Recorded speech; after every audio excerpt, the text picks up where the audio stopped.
Excellent. Alors, aujourd'hui, on va parler des défis de groupe. Je me suis des beaux papiers pour être sûre de rien perdre parce que je me suis aperçue de plus en plus avec mes coachs, avec les autres. Des fois, on n'est pas vraiment sûr. Oui, bon, on a déjà participé à un défi, nous, en tant que participants, mais après de faire le suivi, nous, dans un défi de groupe, des fois, on est perdu un peu de comment fonctionner puis s'assurer que les gens aient une belle expérience. Parce que l'objectif du défi de groupe, c'est que les participants aiment le défi, qu'ils aiment leur expérience avec le programme, puis dans le fond, qu'ils vous aiment vous. Donc oui, c'est sûr, des fois, bon, conflit, tu sais, des fois, les personnalités sont juste pas pareilles, mais le but, c'est qu'elle ait la plus belle expérience possible, puis d'être là pour eux. Donc, ça, c'est le point majeur. C'est l'important. Le but premier, c'est que tous vos clients, si on veut, vos participants dans votre groupe, aient une belle expérience. Puis c'est ça vraiment notre objectif principal en tant que coach. On est des coachs de soutien. Beaucoup me demandent, bon, ben là, c'est quand je pars mon défi. Surtout quand c'est notre premier défi de groupe, on se demande, bon, c'est quoi la date pour commencer, combien j'en fais par mois, etc. Donc, ben, comme vous savez, vous êtes votre propre boss, donc c'est vous qui choisissez la date à laquelle vous voulez commencer votre défi de groupe. C'est sûr, quand on commence, je conseille de vous laisser un plus long laps de temps. Sinon, si vous laissez juste 10 jours pour trouver des gens, bon, oui, ça se peut que ça fonctionne, mais quand même, on est mieux de ne pas se mettre trop de pression, surtout dans un premier défi de groupe, parce qu'il faut qu'on expertise notre discussion avec les gens dans notre processus d'invitation, qu'on va être sûr que tout le monde puisse en savoir leurs choses à temps. Donc, quand je me fixe une date pour mon défi de groupe, la date limite pour s'inscrire, c'est tout le temps 10 jours avant. Donc, exemple, si les défis commencent un lundi, je m'assure tout le temps que 10 jours avant, donc le mercredi de la semaine avant, que ce soit la date de limite, parce qu'il faut tout le temps calculer que les commandes, ça prend entre 7 à 10 jours ouvrables pour arriver. Puis on veut pas, tu sais, c'est pas la fin du monde s'ils sont conscients qu'ils sont après la date limite de recevoir après tout le monde. Mais des fois, ça va rendre des gens insécures de savoir qu'il y a des gens qui vont avoir commencé avant eux, dans le fond. Alors, on essaie tout le temps de penser à 10 jours avant ma date de début de défi, que ce soit ma date limite d'inscription, juste pour être certain que tout le monde ait leurs choses, leur kit à la maison pour pouvoir bien faire le suivi avec eux. Puis, en haut, puis, juste s'assurer avec ça pour le 10 jours.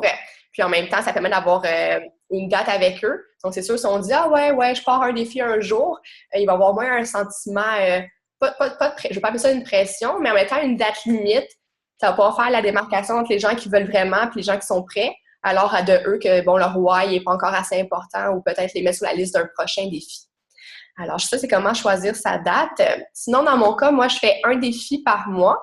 J'ai décidé de faire ça. Ça peut être un défi aux 2 mois. Vous pouvez avoir 5 défis dans un mois. C'est quoi, si vous avez les clients pour, tant mieux. Mais on se fixe tout le temps un objectif, à qu'on essaie un par mois. Exemple, en ce moment, mes défis commencent début mars. Donc, tout février, c'est ma période d'inscription. Donc, ça me laisse du temps de trouver les gens. Comme ça, je suis pas pressée dans mes discussions, puis je suis pas stressée non plus. Alors, c'est à vous, par exemple, de gérer ça comme vous voulez, mais pensez tout le temps au fait que c'est un 10 jours ouvrable que ça prend pour recevoir la commande. Donc, vous fixez votre date limite. Sinon, là, on a souvent parlé, donc je vais en refaire un peu encore vu qu'on parle du défi de groupe. Moi, dans mes groupes, c'est primordial d'avoir le challenge pack, donc le kit.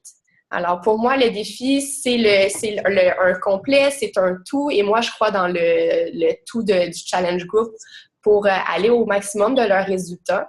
Donc, pour faire partie du groupe, tous mes participants prennent le même engagement, qui est bon d'avoir le kit qui comprend le programme d'entraînement, le Shakeology avec le plan alimentaire, le groupe du soutien et mon coaching. Ça reste que nous, on est une valeur ajoutée en tant que coach à tout ça.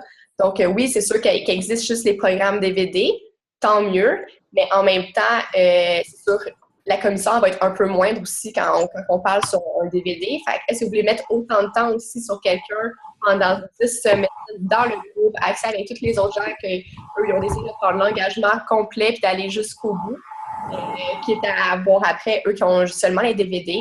C'est sûr que c'est bravo, mais pour moi, dans un groupe, c'est quand je vois que c'est seulement le challenge pack, c'est sûr, bon, s'il y a des allergies alimentaires vraiment incroyables, que chez Ecologie, ça va les tuer, là. On fait une exception, c'est sûr, du DVD. Ou sinon, mes anciennes participantes, je les accepte aussi après s'ils veulent, mettons, s'ils ont fait un défi avec le challenge pack, T25, puis ils me disent « Ah, les 21 défis, ça me tente vraiment. Je peux les prendre aussi, peut-être, avec juste les DVD, sans prendre le challenge pack au complet. » Mais dans ce temps-là, je leur demande un engagement vraiment très actif à 100%. Puis en tant que tel, eux qui refont les défis, ils finissent par devenir coach de toute façon. C'est un bel investissement à faire dans ces personnes-là. Alors, maintenant, le fonctionnement du défi de groupe. Donc, comment ça fonctionne, cette patente-là? Oui, vous pouvez faire des groupes qui sont mixtes, donc avoir plusieurs programmes en même temps, ça ne dérange pas. Vous pouvez aussi décider de faire un groupe seulement, exemple, de 21 Défis Extreme. Si vous avez assez de gens aussi qui veulent juste faire le même programme, c'est correct aussi. Donc, encore là, vous gérez de la façon que vous voulez. Alors, moi, en tout temps, je fais tout le temps une semaine de préparation. Donc, la première semaine, la semaine que je dis « OK, mon défi de groupe commence le 2 février », c'est la semaine de préparation qui commence. Alors, à chaque jour, on donne un petit devoir, pour faire connaissance, apprendre des recettes sur le Shakeology, les inviter à prendre leur mensuration, les photos. Donc, vraiment, faire une préparation avec eux pour répondre à la plus de questions possible avant de commencer. S'assurer que tout le monde comprenne bien qu'est-ce qu'ils ont à faire pour la durée du défi. Donc, ça va être plus facile après pour vous de gérer le tout si la majorité des questions sont répondues avant le vrai commencement. Après la première semaine, là, c'est vraiment là que commence le défi. Donc, le défi, si c'est un 21 Day Fix, ça peut être un 21 jours. Vous pouvez faire plusieurs cycles avec eux. Vous pouvez faire 2 cycles, 3 cycles, dépendant de la motivation de votre groupe. Si on parle des autres programmes, si c'est un 8 semaines, c'est un 8 semaines, un 10 semaines. Donc, y aller avec la longueur du programme. Puis quand je fais un programme mix, je prends tout le temps, tout le monde va avoir accès à la durée du programme qui est le plus long. Donc, mettons, si j'ai un groupe avec du 21 Day Fix, du PIO puis du T25. T25, c'est le plus long, il est 10 semaines. Donc, le groupe va être 10 semaines. Fait que tant mieux, les autres, ils vont pouvoir bénéficier du groupe plus longtemps. Alors, durant le quotidien, au quotidien, dans le défi de groupe, important de publier à tous les jours dans le groupe. On essaie au maximum de publier le matin. Comme ça, on est sûr que les gens vont pouvoir avoir accès aux messages quand ils vont se lever ou au courant de la journée. C'est peut-être pas une bonne idée de publier à 22 h quand le monde fait dodo. En général, je pense que c'est mieux le matin. Comme ça, les gens sont contents que vous ayez pensé à eux. On pense à faire un minimum de 5 publications par semaine. Donc, au minimum 5. Si vous pouvez 7 jours sur 7, tant mieux. Mais sinon, 5 jours semaine, avoir une publication. Donc, autant ça peut être des conseils alimentation, un conseil sur l'entraînement, une capsule, mettons, sur le dodo, le sommeil. Donc, ça, vous pouvez, c'est vraiment libre à vous. Il y en a aussi un document de 90 jours de publication pour vous aider à avoir des idées. C'est sûr que je vous conseille encore là de mettre votre personnalité à vous. Puis des fois, j'y vais au quotidien à comment je me sens, avec des idées que j'ai. Des fois, je vais faire des publications spontanées, si on veut. On s'assure environ un minimum de 5 fois par semaine de publier sur le groupe. Puis, vous allez mettre des images.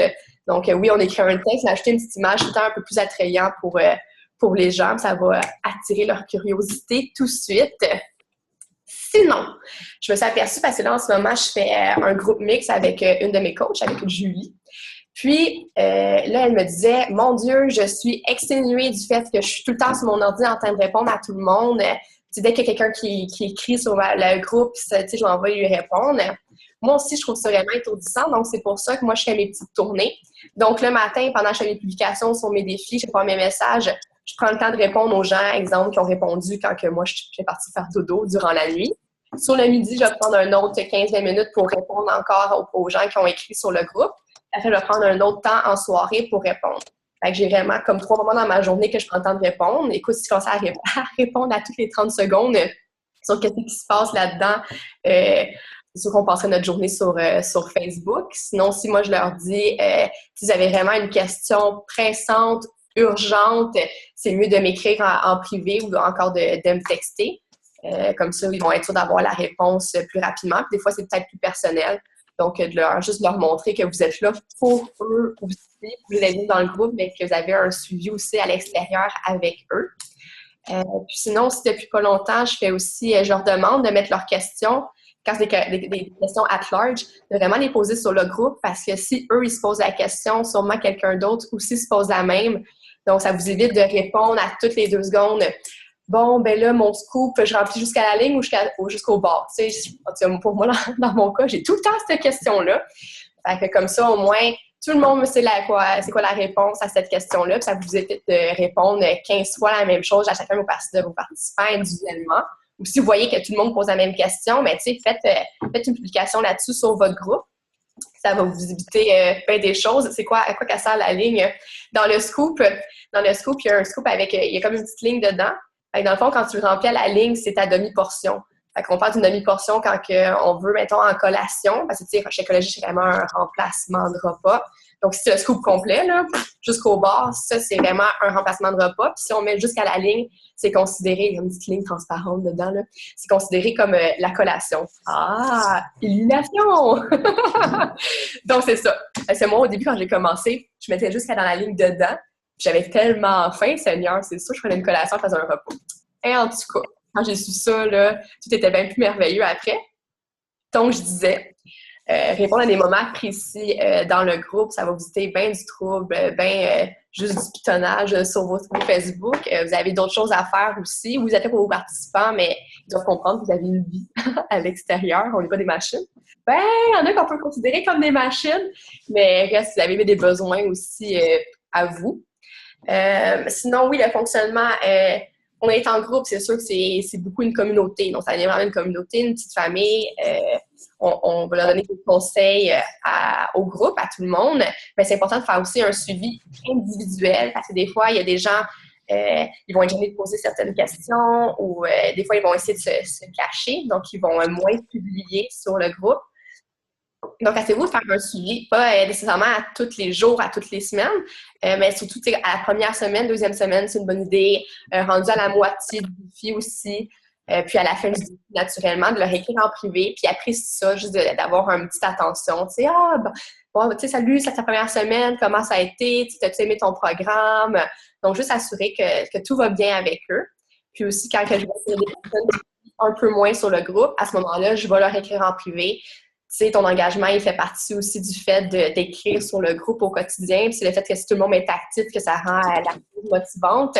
Des fois, je vous ai réglé des petites choses aussi en personnel. Ça aide beaucoup à avoir une belle atmosphère sur le groupe. Donc, important de faire des suivis personnels avec vos participants. Le défi se fait.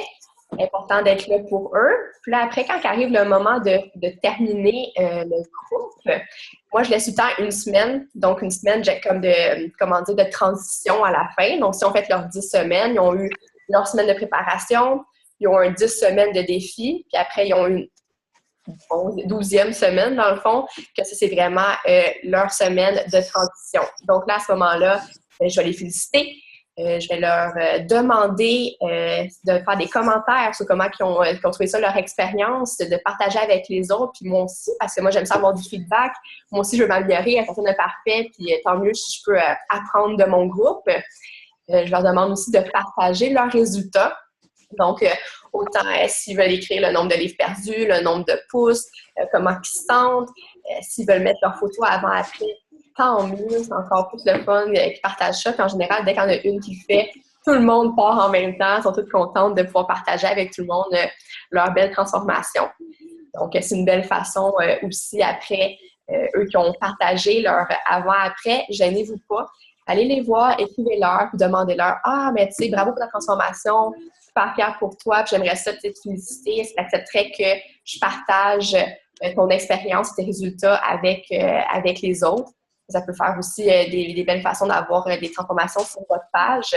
Les gens aiment ça, voir les expériences des autres. Ça peut être une belle façon d'aller chercher justement ces photos avant-après.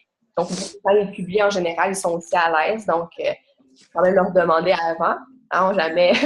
Peut-être pas juste prendre la photo et la mettre, demander le consentement de la personne. Mais en général, ça va juste leur faire vraiment plaisir d'être touché, que vous soyez fiers d'elles et de leurs résultats. Aussi, pendant cette semaine de transition-là, je leur indique que moi, je suis là pour toujours, pas qu'ils sont pas liés avec moi, mais s'ils veulent faire un autre défi, ça va me faire plaisir. S'ils ont des questions, je vais être là pour leur répondre. Elles peuvent continuer avec le même programme ou si elles ont besoin de nouveaux défis, si elles ont des nouveaux objectifs, de venir écrire, on va pouvoir voir c'est quel programme qui maintenant elles peuvent faire. Puis ça va me faire plaisir si elles le veulent bien de faire un nouveau défi avec eux. Donc, c'est vraiment d'ouvrir la porte, pas juste faire « OK, le groupe est fini, ciao! » Juste s'assurer que tout le monde comprenne que vous êtes là pour elle, que vous ne disparaissez pas parce que le groupe, son défi est terminé.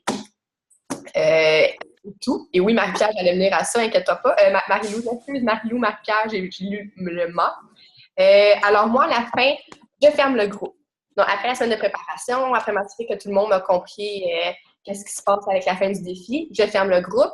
Il y en a souvent qui demandent comment on ferme le groupe là-dedans. Il faut aller dans les membres, dans votre groupe, vous supprimez chaque personne une à la fois et à la fin, vous vous supprimez. Donc, c'est pour ça qu'on ferme un groupe. Oui, moi, j'ai un groupe de finissants que j'appelle. Ça s'appelle « On continue les résultats avec Coach Dumont ». Hey! Donc, moi, j'ai un groupe de finissants sur lesquels, dès qu'ils ont fini, systématiquement, je les mets dans ce groupe-là. Comme ça, j'ai tous les participants depuis le début qui se retrouvent dans ce groupe. Elles peuvent continuer à partager. Sinon, je vais faire des annonces de nouveaux défis aussi sur ce groupe-là. Ça me permet de rester connectée avec elles. Oui, et eux, pour les 4 garçons que j'ai depuis le début. Comme ça, je ne perds pas le contact complet avec eux. Ils savent que je suis encore là. Puis, comme ça, je suis certaine que s'il y a une question, ils ne sont pas gênés de venir me parler. Alors, pendant la semaine de transition, je leur dis que je vais les ajouter à mon groupe de finissants, de défis de groupe. Une fois qu'ils sont ajoutés à ce groupe-là, c'est le moment que je ferme le groupe. Donc, en fait, chaque personne et en fermant le groupe après, en m'auto-supprimant. Après, il est disparu, il n'est plus là. Alors, en gros, ça ressemble à ça. Donc, votre date de défi, c'est vous qui décidez, c'est vous qui gérez. Mais je vous dis aussi, quand on commence, laissez-vous du temps. Écoute, même moi, en 2 semaines, ça me fait capoter d'essayer de trouver 10 personnes. Là. Fait que laissez-vous du temps, fixez-vous des objectifs qui sont réalisables. Les gens, s'ils ont une date en tête, tout va bien, même si ça serait dans 3 mois, mais les gens, ils sont conscients de ça, donc il n'y a pas de problème. Le fonctionnement, on s'assure d'avoir une semaine de préparation, d'avoir assez de semaines suffisantes pour le programme. Le 21 Day Fix, c'est possible de faire plusieurs cycles. Il y a plusieurs qui me le demandent. Donc, moi, oui, je dis, bon, vous voulez faire un 2e cycle. Ils sont motivés d'en faire un autre. Ça peut aller jusqu'à 3 cycles, dépendant de la motivation. Après, je fais une semaine de transition. À ce moment-là, je demande d'avoir leurs commentaires, de partager leurs résultats. Je vais rester que moi, je suis encore là pour eux, pour les aider s'ils veulent un nouveau défi. Je les mets dans mon groupe de finissants. Et après, je ferme le groupe en supprimant tout le monde. Aussi, une belle chose que j'aime faire, que je n'ai pas dit, dans le groupe, au début, j'étais un groupe un peu no-name. Et ensuite, je leur demande de choisir eux-mêmes leur nom de groupe. Donc, ça fait une belle façon pour communiquer entre eux, puis ils se trouvent un nom, puis sont tous contents d'avoir trouvé leur nom de groupe, d'équipe, si tu veux. Ça fait un beau sentiment d'appartenance. C'est bien, bien cute. Alors, ça fait pas mal le tour sur les défis de groupe. Vous pouvez, là, je vois, attends, le chat, il pop up. Dans ton groupe de finissants, fais-tu des suivis? Fait que dans mon groupe de finissants, je fais pas de suivi nécessairement, mais oui, j'ai publié. C'est pas un défi de groupe, donc je veux pas que mon but, c'est qu'eux, ils viennent faire des défis de groupe avec moi, pas qu'ils fassent juste rester plantés dans mon groupe de finissants. Donc, j'y vais de temps en temps. Quand ils me taguent, c'est sûr que je vais aller répondre. Je demande environ 1 à 2 fois par semaine, juste prendre en compte qu'est-ce qui est arrivé. Je vais publier, moi, un entraînement, un concours, peu importe. Donc, elles sont conscientes que pour avoir vraiment la totalité du groupe, donc vraiment un suivi personnel au quotidien pour vraiment être à partir d'un défi de groupe, mais que s'ils ont juste besoin de partager ensemble, il n'y a pas de problème, ils peuvent le faire sur mon groupe de finissants. Avec un groupe par mois, il y a des gens qui commencent en 3 semaines avant. Ça leur dérange pas. Ben moi, en tant que tel, ça m'est jamais arrivé, vraiment. Là. Exemple, comme là, exemple, je fais toutes mes inscriptions pendant le mois de février. Puis, en tant que tel, mon groupe commencerait en janvier. Mais tu vois, j'ai déjà 10 personnes qui ont accepté de faire le défi. Donc oui, je pourrais faire finalement un groupe plus tôt, mais continuer avec le fait que j'ai une autre date qui commence. Donc, il faut tout le temps se fixer. On est quand même flexible dans la vie. Fait que si vous dites, bon, mais moi, j'avais mon entraînement dans 1 mois, mais là, finalement, j'en ai 5, bon, on peut peut-être commencer avant. Ou sinon, j'ai déjà commencé avant, juste parce qu'ils étaient trop pressés de commencer. Je leur ai dit, je fais, ben c'est correct, prends quand même tes photos. Tu leur dis de prendre leurs photos, leur mensuration tout de même. Puis, dès le défi commençait, que ça serait le fun que, par exemple, ils recommencent dès le début avec le groupe. Fait qu'en général, c'est ça qu'ils ont fait. Ils ont commencé quand même un peu à côté. Puis dès qu'ils sont venus dans le groupe, ils ont recommencé au jour 1 avec tout le monde. Puis ça faisait le fun parce qu'ils connaissaient déjà un peu ce qui se passait. Fait qu'ils devenaient comme un mini-coach avec moi. Donc, c'est tout le temps de s'adapter à qu'est-ce qui se passe. Maintenant, en général, ça ne dérange pas parce qu'ils sont conscients. Ils sont conscients que le groupe, il va commencer à une telle date. Donc, s'ils acceptent le défi, ils en sont conscients. Donc, tant que les gens ils comprennent c'est quoi leur engagement, en général, il n'y a pas de problème. Si vous voulez, vous pouvez ouvrir vos micros si vous avez d'autres questions, si vous avez quelque chose à partager sur le sujet. Je suis là sur le chat. Est-ce qu'il y a des gens qui ont des questions sur le défi de groupe, qui ont vécu des expériences qu'ils veulent partager? Oh! J'ai été si claire que ça! Hey, je me trouve tellement cool! Fait que, important, moi, quand j'ai commencé, mon premier défi de groupe que j'avais fait, c'était fait un document. C'est un document Word. Moi, c'est Page, j'ai un Mac. Puis, j'avais vraiment écrit à la semaine. J'avais écrit semaine 1. Puis, j'ai fait des publications auxquelles que je pensais que j'avais faites. Comme ça, je me suis moi-même créé mon propre document de publication. Comme ça, j'ai pu l'utiliser pour plusieurs groupes. Je suis en train de m'en refaire un nouveau. Puis, ça, j'ai de plus en plus de personnes qui refont mes défis. À un moment donné, mettre tant une publication, c'est plate. Fait que c'est vraiment d'essayer tout le temps de garder un genre de mémoire de ce que vous faites avec vos groupes. Puis en même temps, des fois, tu sais, c'est rendu à votre 10e semaine, vous êtes comme « Oh mon Dieu, qu'est-ce que j'ai écrit la première semaine? Est-ce que je suis en train de me répéter? Est-ce que je donne encore le même conseil? Est-ce que je parle encore du même légume? » Fait que c'est quand même bien d'avoir un suivi, tu sais, sur une page sans devoir reculer comme une débile avec leurs 40 000 commentaires, publications sur le groupe pour voir qu'ils avaient mis à la première semaine. Donc, moi, je vous conseille beaucoup de faire des documents de suivi. J'ai un document avec mes publications. J'ai un document avec mes réponses types, donc des réponses. Quand les gens te demandent pourquoi un Shakeology, j'ai tout le temps ma petite réponse préfaite que j'adapte aux besoins. Mais à un moment donné, on finit beaucoup par se répéter. Les gens, en général, ont les mêmes questions, ont les mêmes inquiétudes, ont les mêmes attentes. Est-ce que vous avez déjà acheté des mascaras ici? Oui. Cela, est-ce que tu l'as déjà essayé? On parle de je comprends pas qu'est-ce qui se passe comme conversation. Mais si vous avez d'autres questions, je suis là. Sinon, je vous souhaite un bon rêve de COP. Écoute, on a déjà un volume record d'équipe la semaine qui vient de passer. Je suis super fière de vous. On a plein de nouveaux émeraudes. C'est super le fun de vous voir aller. Fait que continuez votre travail. C'est sûr, c'est comme n'importe quelle entreprise, il faut mettre du temps. Puis il faut être patient aussi. Il n'y a jamais rien qui arrive tout cuit dans le bec. Mais plus vous êtes constant dans ce que vous faites, plus que vous donnez une belle expérience à vos participants, puis ils vont vous référer. Puis il n'y a rien de mieux que le bouche à oreille. Oui, bon, c'est par Facebook, on peut se faire connaître des inconnus, mais il n'y a rien de mieux que « Hey, ma meilleure chum, là, je viens de faire un défi, je viens de perdre 20 livres, go, fais-le. » Tu sais, on aime ça quand les amis entre eux, ils se parlent, puis qu'ils sont contents de leurs résultats, ils vont en parler. Ils vont dire « Oh, ma coach était vraiment trop hot, là, elle me suit du début à la fin. » Fait que vous voulez vraiment que c'est ça que les gens disent de vous. Donc, le pourquoi que le défi de groupe, c'est l'affaire la plus importante pour vous. Puis c'est aussi en mettant une belle expérience aux participants que vous allez avoir des personnes qui vont vouloir faire comme vous, donc devenir coach à leur tour. Alors moi, je pense que la plus belle façon, en fait, c'est la façon clé d'aller chercher des participants, qui vont rester avec vous, qui vont vous référer et qui vont vouloir devenir coach par la suite. Hey, je vais appeler merci, c'est donc bien le fun. Donc, merci à tout le monde. Je vais mettre aussi l'enregistrement sur le groupe. Alors, si vous avez des coachs qui n'ont pas pu le voir, juste leur donner le lien. Sinon, si vous avez le goût de leur voir, il n'y a pas de problème. Aussi, dans les fichiers, j'ai fait un document. Donc, à toutes les semaines, je vais rajouter le lien du vidéo qu'on a eu avec le sujet.